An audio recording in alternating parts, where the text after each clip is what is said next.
So let's talk problem solving with centripetal motion. It really comes down to two things. First of all is being able to look at a situation and recognize which forces are centripetal, and then relating those forces to this equation, the centripetal force equation. In which case we have Fc, that's the resultant force towards the center of the circle. M is the mass of the object, which is doing the centripetal motion.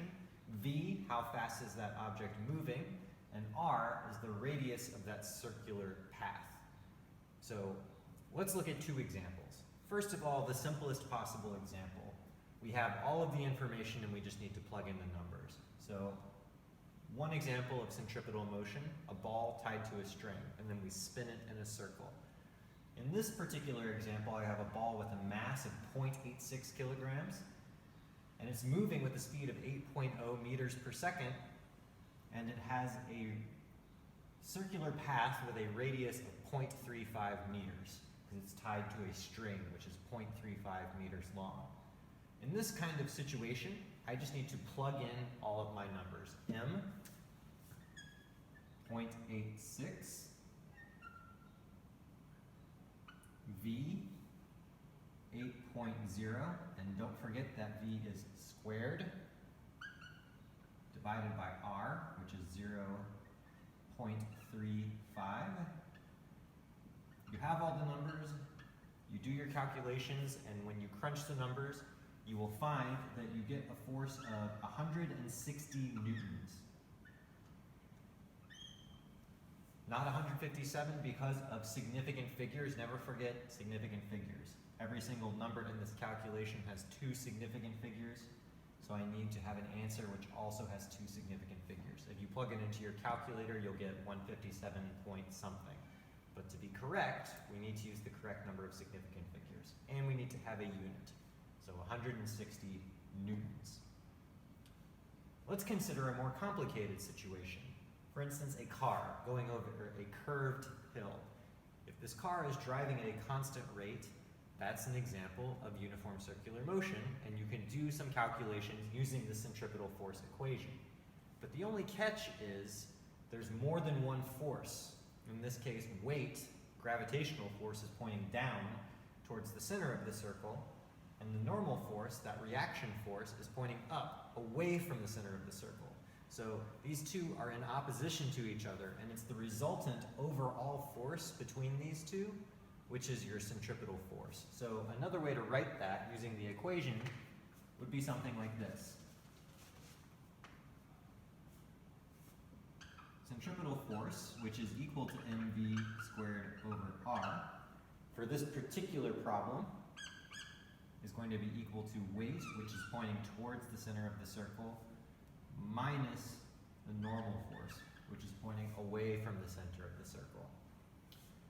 Now we can plug in our information because we have the mass of the car, we have the velocity of the car, we have the radius of curvature for this path.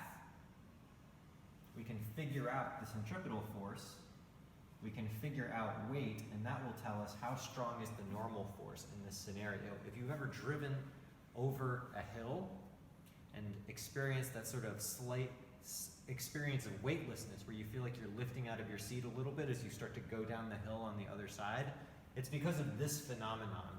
It's as you're going over the curvature of the hill, your centripetal force doesn't match up with the gravitational force, and so what the normal force you would normally experience is slightly less, and we can calculate what that normal force is going to be equal to. So if we plug in our numbers, we find that for mv squared over r, m is 1200, v is 5.2, and again, don't forget that's squared, divided by r, which is 6.1. And for weight, weight is always equal to m, which again is 1200 for the car, multiplied by g, minus n, normal force.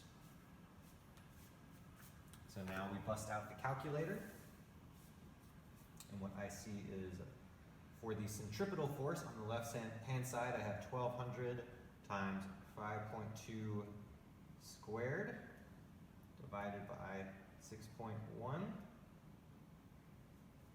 And I've got a centripetal force that is equal to about 5,300 newtons.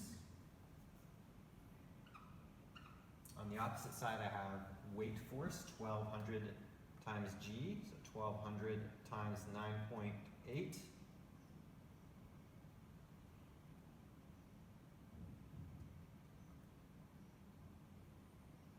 Gives me 11,760 newtons. And in this case, we don't need to make any changes for significant figures because we're just multiplying by a universal constant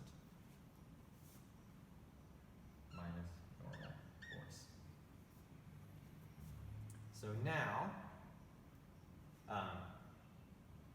I can figure out what is this normal force in this scenario of driving over the hill. If I subtract 5,300 from each side of my equation,